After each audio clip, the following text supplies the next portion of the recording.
perto, queremos estar do Senhor, e tudo é para a glória dele. Amém? Salmo 137, e diz assim: Às margens dos rios da Babilônia, nós nos assentávamos e chorávamos, lembramos de Sião. Nos salgueiros que lá havia, pendurávamos as nossas harpas, pois aqueles que nos levaram cativos nos pediam canções, e os nossos opressores que fôssemos alegres, dizendo: entoai-nos algum cântico de Sião. Como, porém, haveríamos de entoar cântico ao Senhor em terra estranha? Se eu de ti me esquecer, ó Jerusalém, que se resseque a minha mão direita, apegue-se a minha língua ao meu paladar, se não me lembrar de ti, se não preferir eu, Jerusalém, a minha maior alegria. Contra os filhos de Edom, lembra-te, Senhor, do dia de Jerusalém, pois diziam: arrasai, arrasai até os fundamentos, filha da Babilônia, que hás de ser destruída. Feliz aquele que te der o pago do mal que nos fizeste. Feliz aquele que pegar os teus filhos e esmagá-los contra a pedra. Senhor Deus, ó Pai, obrigado, Deus, que o Senhor é maravilhoso, Deus. Obrigado, Pai, que estamos reunidos, ó Pai, como a igreja do Senhor, Pai. E que seja, Pai, mais um culto abençoado, Pai, que o Senhor possa falar aos nossos corações, ó Deus. Que todo louvor e toda honra é para Ti, Deus. E estamos, ó Pai, de pé somente para a glória do Seu santo nome, Deus. Obrigado, ó Pai, por ter nos dado vida hoje, ó Deus. Obrigado, Pai, por nos ter dado, Pai, a nossa casa, a casa do Senhor, Deus, para virmos e cultuar ao Senhor, Deus. Que tudo é para Ti, Deus. Em nome do Senhor Jesus Cristo, Deus. Amém. Esse salmo, o final dele, não dá nem para dizer um amém, um aleluia, de esmagar os filhos na pedra, né? E parece um salmo muito pesado. Às vezes não entendemos porque palavras de dor, parece de vingança, de lamento, foram escritas aqui. O Salmo 137, existe alguns teólogos que acham interessante porque eles defendem que o salmista estava só contando o seu momento de tristeza. Outros vão dizer que o salmista pode ter se equivocado. Mas é interessante que a cada versículo do Salmo 137 ele vai falar com nós. É um salmo onde não existe o escritor, não existe quem escreveu o salmo, não existe quando foi escrito o salmo, não existe muita informação sobre o salmo. Sabemos apenas que ele foi escrito mais ou menos após o exílio, escrito ali por um judeu, e onde ele viu todo o massacre que poderia ter acontecido na Babilônia. Ou talvez pode ser escrito no próprio cativeiro com a Babilônia. A Babilônia, que, para quem não conhece, a Babilônia hoje é o nosso mundo. A Babilônia é todo esse sistema de mundo que vivemos, esse sistema caído, esse sistema corrupto, esse sistema político, sistema de tudo que é do mal. A Bíblia vai dizer que o mundo jaz o maligno, e esse é a Babilônia, esse reinado de trevas. E nós, às vezes, estamos vivendo nessa Babilônia. Saímos da terra de Deus e caímos diretamente na terra do mundo. Fomos levados a essa terra estranha. Somos estrangeiros do Senhor nessa terra, sim, mas às vezes estamos não no lado do Senhor, estamos nessa Babilônia, vivendo aqui. Os israelitas, quantas vezes eles foram rebeldes contra Deus, quantas vezes eles olharam para Deus e não desejaram servir ao Senhor Jesus, mas escolheram os seus pecados, eles escolheram os seus prazeres, eles escolheram viver por conta própria. E o sistema babilônico, a consequência é essa. Viver por conta própria quer dizer que você vai morar em Babilônia. Viver por conta própria achando que você será rebelde contra Deus, vai viver a sua vida do jeito que você quer, é viver na Babilônia, é viver para cair em uma Babilônia, ou estar em uma Babilônia. Os judeus vão dizer que às margens do rio dessa Babilônia eles choravam. Eles choravam muito. Eles pecaram, sabiam que estavam em pecado, foram para a Babilônia, e assim eles conseguiram olhar para Jerusalém, onde era a casa deles. Eles olharam para Jerusalém, para Sião, e o Senhor estava ali. Eu podia cultuar o Senhor Deus ali, eu podia orar ao Senhor, eu podia estar em comunhão com os irmãos, eu podia aprender, mas hoje estou aqui, nessa Babilônia. Esse foi o resultado dos judeus. E às vezes estamos na Babilônia não porque percebemos. Às vezes acontecem coisas ruins em nossas vidas. O salmista está lembrando lá de como foi terrível o dia, de como foi terrível esse dia que tirou tudo dele. E às vezes também acontecem coisas ruins em nossas vidas.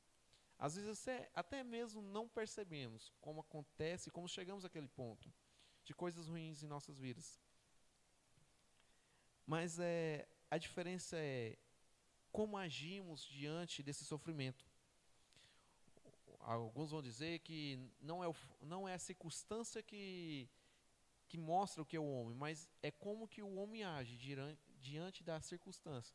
É como que o homem, como você, vai agir e demonstrar o Senhor Jesus em meio à dificuldade, em meio ao desespero, em meio à morte, em meio a tudo isso, em meio ao mundo perdido. Eles foram retirados de Jerusalém e foram entregues a uma terra distante. Eles vão falar que nos salgueiros eles colocaram as harpas. Os instrumentos de canções estavam agora pendurados à margem da Babilônia.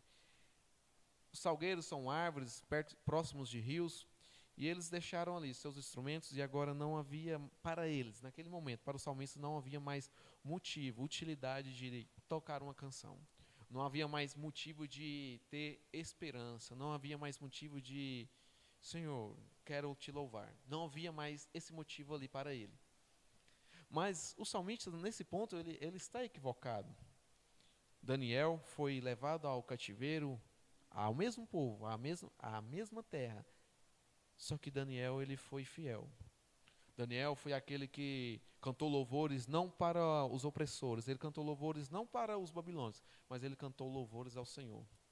Ele foi fiel ao Senhor Jesus ali. E nós estamos nessa Babilônia, estamos ali sofrendo. Guardamos as nossas árvores, não cantamos mais canções, ou demonstramos o amor de Deus ali? Talvez no seu serviço pode estar terrível, difícil, e você não quer cantar mais uma canção, não quer mostrar o Senhor Jesus ali, não quer ser filho de Deus ali naquele local mais. Mas esse não é o caminho é ser como Daniel. Estava junto com os babilônios ali, mas era diferente. Ele não se contaminou, ele não deixou-se ser levado pelos prazeres do mundo. Ele poderia ter tudo, mas ele escolheu servir ao Senhor, que é mais que todas as coisas. A Bíblia vai dizer que todas as coisas foram criadas e são dele. Tudo é do Senhor Jesus. E Daniel entendeu isso, ele foi fiel. Então, quando estivermos em momentos difíceis, que possamos cantar canções, não para o seu opressor, não uma canção para quem está te maltratando, mas que você possa cantar canções ao Senhor dizendo, obrigado, Senhor. Obrigado porque o Senhor está comigo. Não porque eu mereço, mas porque o Senhor é bom. Tessalonicenses vai dizer que em tudo devemos dar graça. E se é em tudo, devemos dar graça absolutamente em todas as coisas. É na morte devemos dar graça, na dificuldade devemos dar graça, e não devemos nos render à dificuldade. Em tudo dai graça, porque esta é a vontade de Deus em Cristo Jesus para convosco. Devemos dar graça a qualquer lamento, dificuldade perante ao Senhor. É fácil cantar alegria, é fácil ser cristão dentro da igreja, é fácil ser uma boa pessoa quando você está reunidas com boas pessoas, mas é na dificuldade, é lá fora, é fora de sua casa, é ali no mundo, é convivendo com pessoas perversas que você demonstra se você é um filho do Senhor. É no meio dessa dificuldade, em meio de pessoas assim que trazem circunstâncias terríveis a você, que você demonstra se você é um filho de Deus. É no meio de desafios que são colocados que você demonstra se você é um filho de Deus. É no meio em meio de pessoas ímpias, onde tudo é zombaria para elas, onde o respeito pelo Senhor Jesus é zombaria, onde pessoas que falam que igreja é o fim do mundo, que igreja não serve para nada, é no meio desse povo, é no meio dessas pessoas que você tem que dizer, não, o Senhor Jesus é bom, o Senhor Jesus converteu meu coração, é o Senhor Jesus que me trouxe à luz, Não estamos aqui para nos agradar, mas estamos aqui para levar o evangelho. Jó, em meio a tanta dificuldade, em meio a tanta circunstância, Jó não parou de cantar. Ele continuou louvando. Ele questionou, mas ele orava ao Senhor. Grande era o Senhor. A pergunta que devemos fazer para nós é: ainda cantamos? Ainda conseguimos cantar um louvor de alegria? Ainda conseguimos cantar uma canção em meio à dificuldade? Às vezes conseguimos ainda cantar canções em meio a aflições dentro do nosso próprio coração? Essa é a pergunta que devemos fazer. E devemos sim cantar. Ah, João, mas cantar é difícil demais, estar alegre num momento de tenso ou algo que está acontecendo comigo, é tão difícil cantar. Mas olha o que Cristo fez.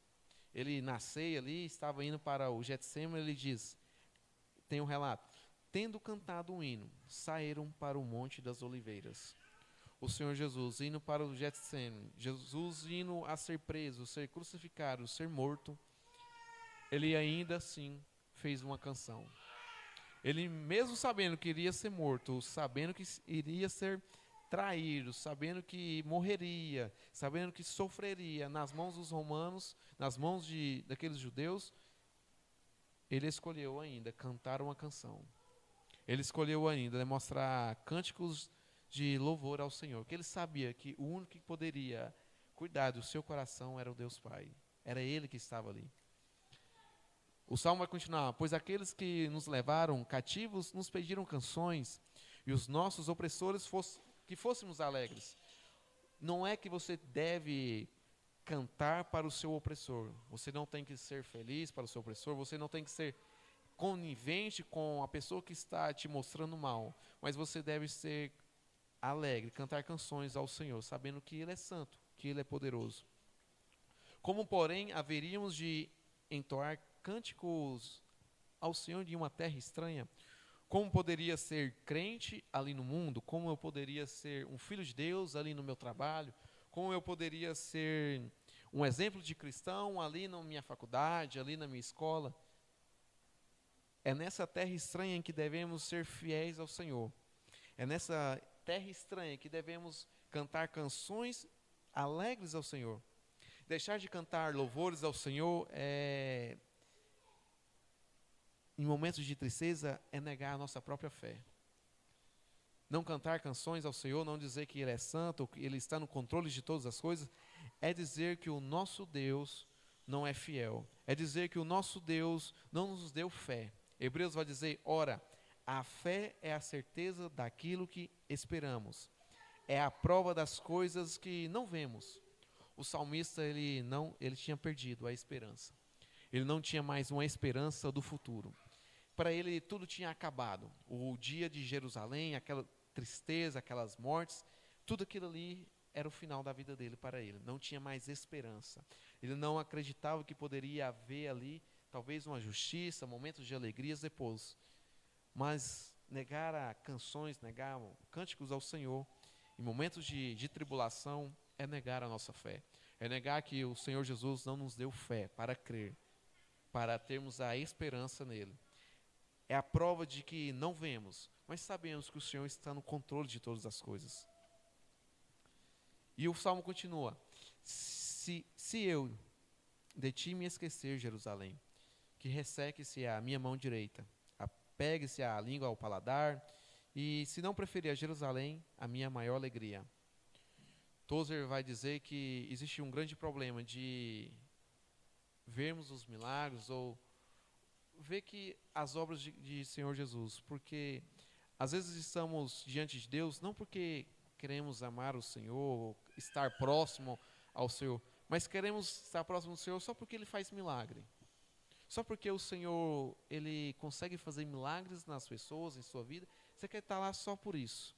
Às vezes, amar os milagres e não amar o Deus que faz os milagres é muito perigoso.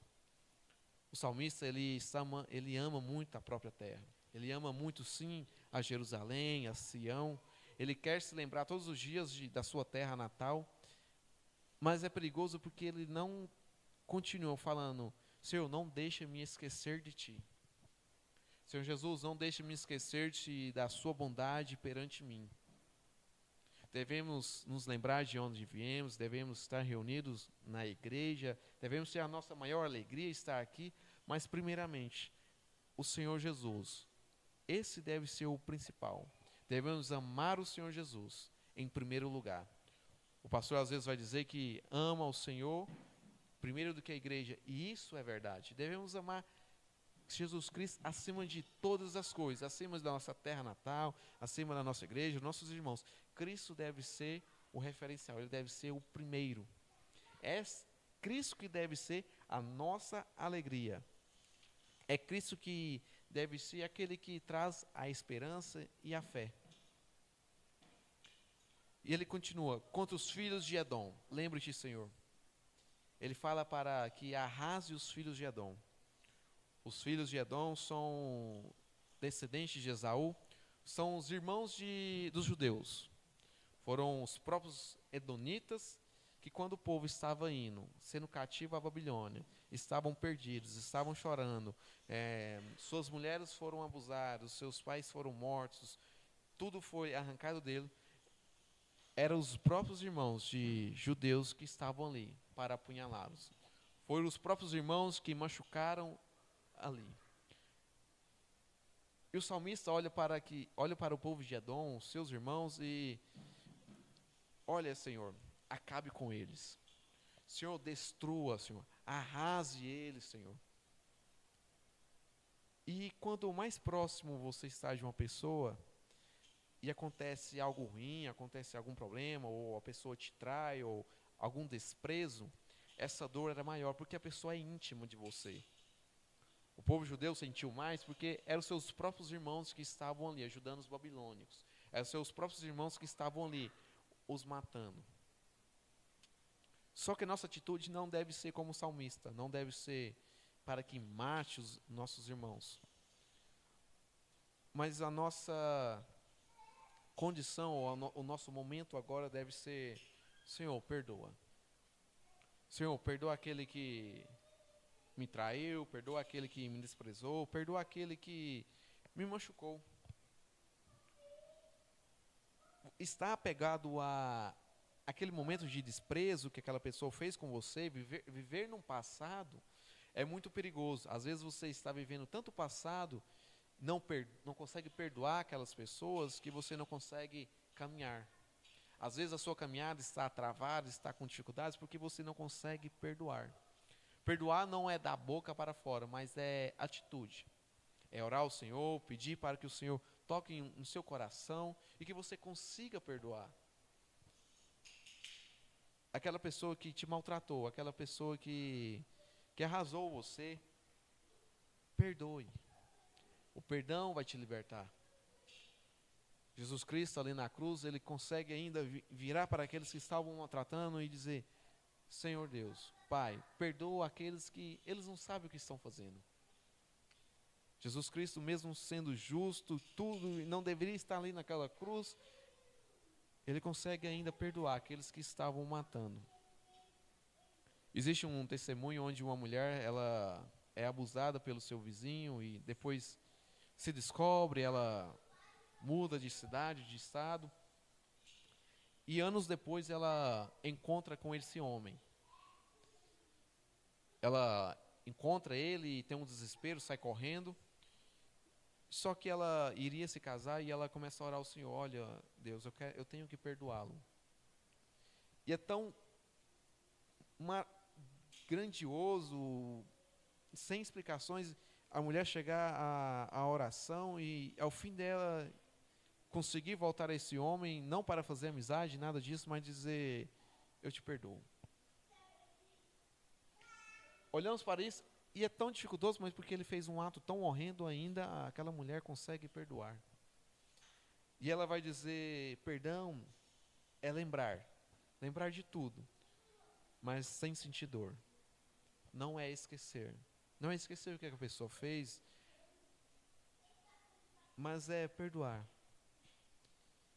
Aquilo que você não perdoou, que você nessa noite ou durante a semana, perdoa aquela pessoa, se liberte daquele passado, prossiga.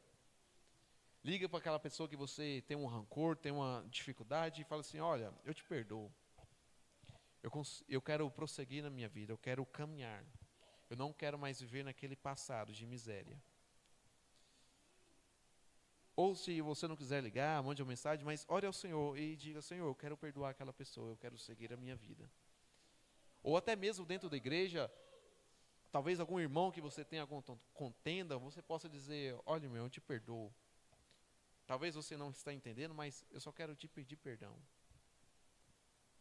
Tem uma frase que vai dizer assim, eu quero liberar perdão. Não por nós, mas por meio do Espírito Santo. Perdoa aquelas pessoas, perdoa quem te fez mal, quem te levou cativo em algum momento da sua vida. Se liberte. Viva agora uma vida com Jesus. Ele continua, filha da Babilônia, hás de ser destruída.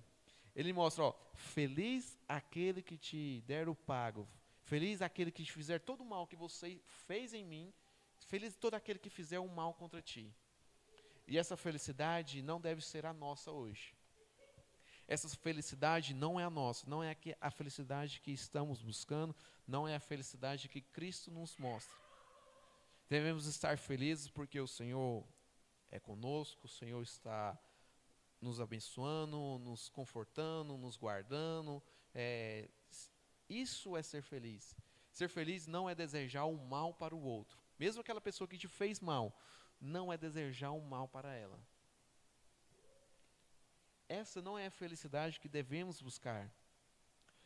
Alguns teólogos vão dizer que o salmista aqui estava falando de Edom e de Babilônia, o que haveria de acontecer no futuro com eles. No livro de Obadias, vai mostrar o fim de Edom, o que aconteceria com Edom, que Edom foi destruído. Apocalipse vai dizer que o sistema babilônico ele será destruído, ele não haverá mais aqui, porque os juízos de Deus irá acontecer. A diferença é que o nosso juízo não deve ser feito, não devemos ser desse jeito, porque o juízo de Deus, ele vai vir. O fim vai vir, o trono de Deus vai vir, o Apocalipse vai vir, e ele fará justiça sim, a todas as coisas, a tudo que aconteceu, ou que irá acontecer. Não devemos buscar vingança, mas devemos orar e dizer, eu te perdoo e viver com Cristo. Não viver mais no passado. Não desejar que os filhos daquele povo babilônico sejam esmagados contra as pedras. O salmista vai dizer isso porque enquanto ele estava sendo cativo, os babilônicos ali pegavam os seus próprios filhos, os filhos dos judeus, e esmagavam eles nas pedras. Foi terrível aquele dia. Dói muito, sofreu muito, mas devemos olhar para o Senhor e dizer, Senhor, em tudo damos graça. Não sei como, às vezes não entendemos como, mas devemos dizer, em tudo demos dar graça. Estamos aqui, Senhor, para Ti. Não devemos fazer o mesmo mal que as pessoas nos fizeram, mas que devemos ser exemplo de Cristo, de cristãos, devemos perdoar as pessoas, devemos ser filhos de Deus. Estamos nessa terra não para nos agradar, mas estamos nessa terra para levar o Evangelho. E devemos perdoar as pessoas, devemos demonstrar cânticos de alegria, cânticos ao Senhor, não aos opressores, mas a nós, mas ao Senhor Jesus. Amém? Senhor Deus, obrigado, Deus, que o Senhor é maravilhoso. Obrigado, Pai, que estamos aqui, Deus, diante da Tua presença. Estamos aqui, Deus, para cantar louvores ao Senhor, Deus. Que meio ao mundo, a meio às dificuldades, estamos ali, Deus, para cantar louvores ao Senhor, Deus. Como o Senhor cantou, Pai. Como o Senhor foi alegre, Pai. O Senhor foi bondoso, Pai. Estamos aqui, Deus, para demonstrar perdão, Pai. Como o Senhor nos perdoou, Pai, dos nossos pecados, do meu pecado, Senhor. Estamos aqui, Deus, para levar a Tua palavra, Deus. Seremos felizes, ó Senhor. Estamos felizes, ó Pai. Não por buscarmos vingança, Deus. Não por querermos a maldade, mas porque o Senhor nos resgatou das trevas. O Senhor nos buscou e somos filhos do Senhor, Pai. Obrigado, Pai, que o Senhor é maravilhoso, Deus. Que possamos, ó Pai, perdoar, Deus. Que possamos, ó Pai, ser filhos e exemplos do Senhor, Deus, aonde estivermos, ó Deus. Em nome do Senhor Jesus Cristo, ó Deus. Amém.